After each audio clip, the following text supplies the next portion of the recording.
இது திங்கக்கிழமை ஈவினிங் நைட்டுக்கு காலிஃப்ளவரும் சிக்கனும் போட்டு ஒரு கிரேவி பண்ணி சப்பாத்தி பண்ணலான்னு சமைக்க ஸ்டார்ட் பண்ணிட்டேன். எதனால சிக்கன்ல காலிஃப்ளவர் போடலான்னு தோணுச்சுன்னா, ஆல்ரெடி ஒரு வீடியோ பண்ணியிருப்பேன் கறிக்குழம்பு சுவையில் காலிஃப்ளவர் குழம்புன்னு ஒன்று பார்த்து பண்ணேன். ஆக்சுவலாக அது கறிக்குழம்பு டேஸ்டே வரல. அதனால தான் நம்ம வந்து கறியிலே போட்டுடலாம் காலிஃப்ளவர்னு சொல்லி நானே சிந்திச்சேன். என்ன பொருள் வாங்கலான்னு கடைக்கு போனா கடைசியில் நாங்கள் வாங்கிட்டு வந்தது என்னமோ 2 ஸ்மாஷர் தான். அது யூஸ் பண்ணி பார்த்துட்டு நெக்ஸ்ட் வீடியோவில் சொல்கிறேன்.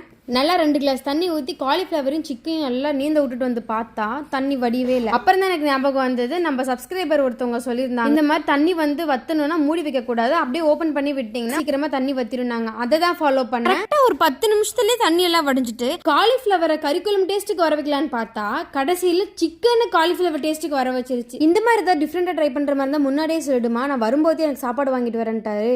நீங்களும் கண்டிப்பா இந்த ரெசிபியை மறந்து கூட ட்ரை பண்ணிடாதீங்க, நல்லாவே இருக்காது. இது போல் நாங்கள் Saudi day to day life என்ன பண்றோம்னு தெரிஞ்சுக்கணும், மறக்காம சேனலை சப்ஸ்கிரைப் பண்ணிக்கோங்க.